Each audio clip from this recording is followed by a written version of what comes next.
All right, scholars, today we're going to be working on our listen and respond for the book Last Stop on Market Street.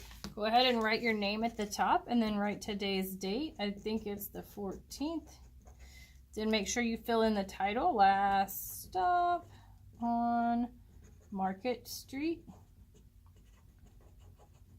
Okay, so now we're ready to preview. Readers always collect clues before they get started reading. Look at the front and back covers of the book before you start reading or listening to the story and fill in the chart below. What do you think this book is going to be about? Why do you think this? Okay, so now we're going to look at the front and back and make a guess as to what we think the story is going to be about. So on the front cover, I'm seeing a bus and a lady and her kid, maybe. On the back, I see the people on the bus. It says right here, CJ and his grandma take a bus ride together, discovering the beauty and wonder of their vibrant neighborhood. Okay, so I think this book will be about a boy and his grandma.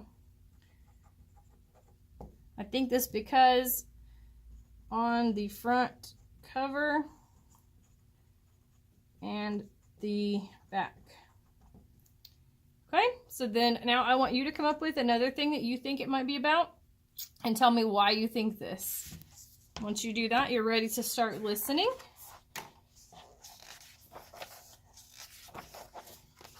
CJ pushed through the church doors and skipped down the steps. The outside air smelled like freedom, but it also smelled like rain, which freckled CJ's shirt and dripped down his nose. He ducked under his Nana's umbrella, saying, "How come we gotta wait for the bus and all this wet?" "Trees get thirsty too," his Nana told him. "Don't you see that big one drinking through a straw?" CJ looked for a long time, but he never saw a straw.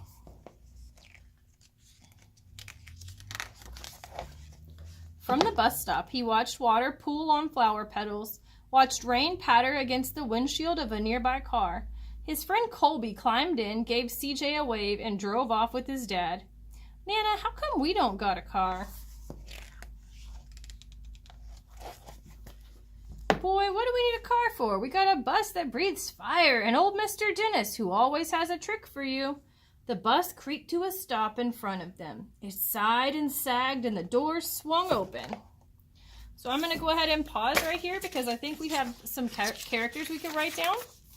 So, characters and setting. Readers know that understanding the characters and setting of a story helps them to understand what's going on in the story.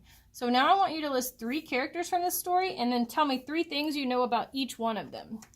So if you get stuck on this, your character traits notes in your notebook, character traits notes might help you. So you can definitely look there if you're feeling stuck.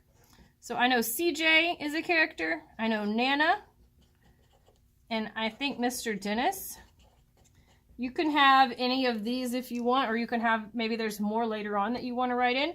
But I think I'm going to pick Mr. Dennis because it said on here that he has a trick for him. So I'm guessing that Mr. Dennis is like a, how would we describe that? Somebody who's always got something.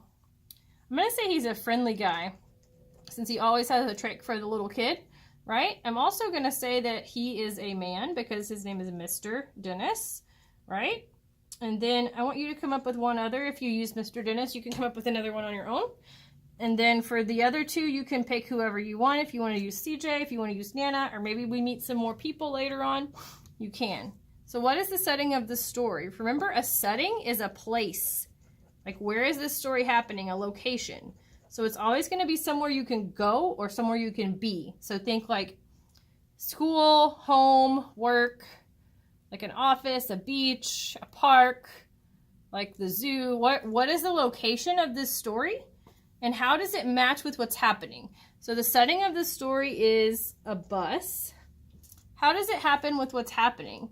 So it matches with the characters because blank. So tell me, would this story make sense if they were in a different location or a different setting? Okay.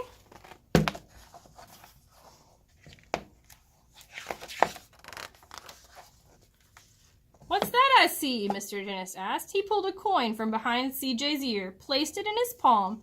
Nana laughed her deep laugh and pushed CJ along. They sat right up front. The man across the way was tuning a guitar. An old woman with curlers had butterflies in a jar. Nana gave everyone a great big smile and a good afternoon. She made sure CJ did the same. The bus lurched forward and stopped, lurched forward and stopped. Nana hummed as she knit. How come we always gotta go here after church? CJ said. Miguel and Colby never have to go nowhere. I feel sorry for those boys, she told him. They'll never get a chance to meet Bobo or the sunglass man. And I hear Trixie got herself a brand new hat. CJ stared out the window, feeling sorry for himself. He watched cars zip by on either side, watched a group of boys hop curbs on bikes. A man climbed aboard with a spotted dog. CJ gave up his seat. How come that man can't see? Boy, what do you know about seeing? Nana told him. Some people watch the world with their ears. That's a fact. Their noses, too, the man said, sniffing at the air. That's a mighty fine perfume you're wearing today, ma'am. Nana squeezed the man's hand and laughed her deep laugh. Two older boys got on next. CJ watched as they moved on by and stood in the back. Sure wish I had one of those, he said. Nana sat down her knitting. What for? You got the real live thing sitting across from you. Why don't you ask the man if he'll play us a song? CJ didn't have to. The guitar player was already plucking strings and beginning to sing. To feel the magic of music, the blind man whispered. I like to close my eyes. Nana closed hers too. So did CJ and the spotted dog. And in the darkness, the rhythm lifted CJ out of the bus, out of the busy city. He saw sunset colors swirling over crashing waves. He saw a family of hawks slicing through the sky. Saw the old woman's butterflies dancing free in the light of the moon. CJ's chest grew full and he was lost in the sound, and the sound gave him the feeling of magic. The song ended and CJ opened his eyes. Everyone on the bus clapped, even the boys in the back. Nana glanced at the coin in CJ's palm. CJ dropped it in the man's hat. Last stop on Market Street, Mr. Dennis called. So I'm going to pause here. We're going to make a prediction. Readers always guess what might happen next.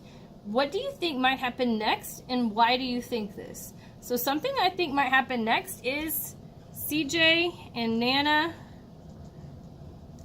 go to the market.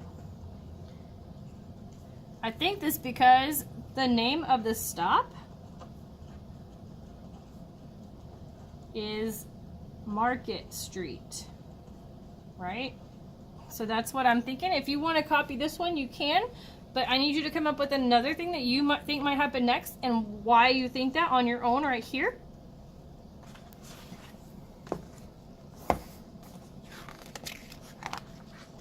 CJ looked around as he stepped off the bus. Crumbling sidewalks and broken down doors, graffiti-tagged windows and boarded-up stores. He reached for Nana's hand. How come it's always so dirty over here? She smiled and pointed to the sky. Sometimes when you're surrounded by dirt, CJ, you're a better witness for what's beautiful. CJ saw the perfect rainbow arcing over their soup kitchen. He wondered how his Nana always found beautiful where he never even thought to look. He looked all around them again, at the bus rounding the corner out of sight, and the broken street lamp still lit up bright, and the stray cat shadows moving across the wall. So I'm going to pause here. We're going to talk about visualize. Again, you have notes for this. It's in your notes section of your notebook. It's under visualization notes. So if you get stuck and you need some help, you can definitely look in your notebook. Readers always think about how this story might look in their heads. So tell me what you're seeing in your mind movie, right? What do you think this part of the story might look like? So everybody's right here is going to be exactly what I write, so I want you to write the same thing that I'm about to have on this line. I'm imagining the part in the story where CJ and Nana get off the bus. So you're going to have exactly what I have right here. I'm going to go ahead and read it out to you, and then you can spell it for you so you can copy it. CJ, and A-N-D, Nana, N-A-N-A, get, G-E-T, off, O-F-F, The, T-H-E, bus, B-U-S. I'm imagining the part in the story where CJ and Nana get off the bus is happening.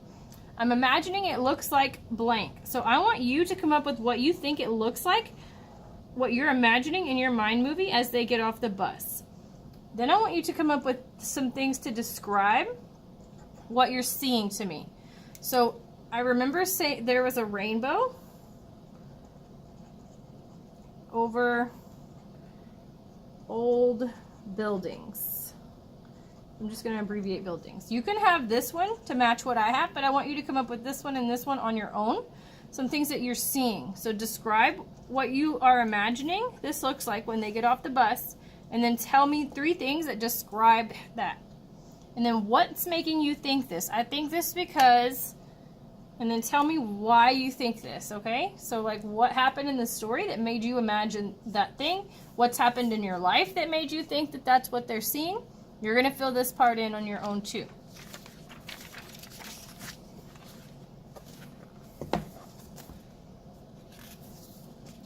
When he spotted their When he spotted their familiar faces in the window, he said, "I'm glad we came." He thought his Nana might laugh her deep laugh, but she didn't. She patted him on the head and told him, "Me too, CJ. Now come on." So there's CJ and his Nana. It looks like they're helping serve soup at the soup kitchen. In case any of us may not know, a soup kitchen is like where people who do not have money to get food, they go and then people serve them food for free. So let's go ahead and fill in our summarize section. Readers, think about the most important parts of a book. In your own words, give me a summary of the story you just listened to. So please pay attention to this because some of us are not doing this correctly. If you'll look right here, these things are called parentheses, and the part that's inside the parentheses is telling me what goes in the blank before it, right?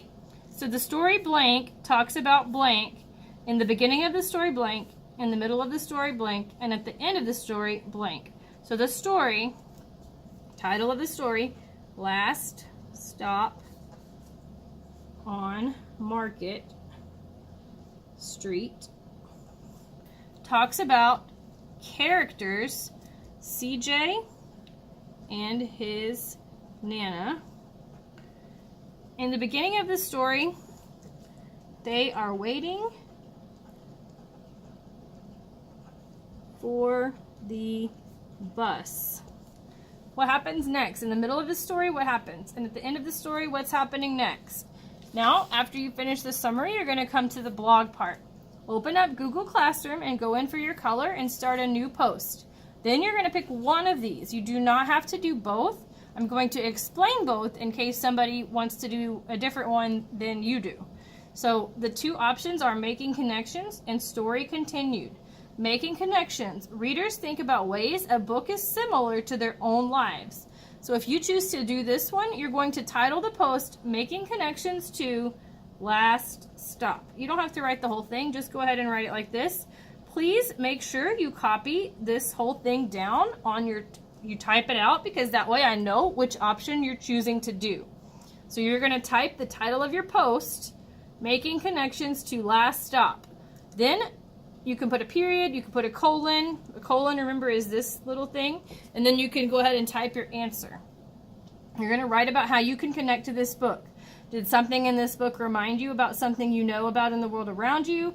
Have you seen it in another book? Have you seen it in a movie? Has it happened to you? Has it happened to your friend? You're going to tell me how you can connect to Last Stop on Market Street. If you don't want to do making connections, you want to do story continued. This one is readers, think about what might happen next if the book were to keep going. So you're going to title the post Last Stop Continued. So please type this out again so I know which one you're doing. So you would actually type out Last Stop Continued, and then think about what would happen next if the story kept going. What happens after they go to the soup kitchen? Once you finish one of these and you've turned it in, make sure your name is at the top. Make sure the title of the book is right here. Then you can turn this into me at my computer, raise your hand, and I'll come pick it up. Then if you you need to move on to our assignment for this week, which is probably vocabulary. After you finish that, please work on any outstanding work that you might have. And if you finished everything and you have nothing else to do, then please move on to Lexia, MobyMax, IXL, or you could read your book.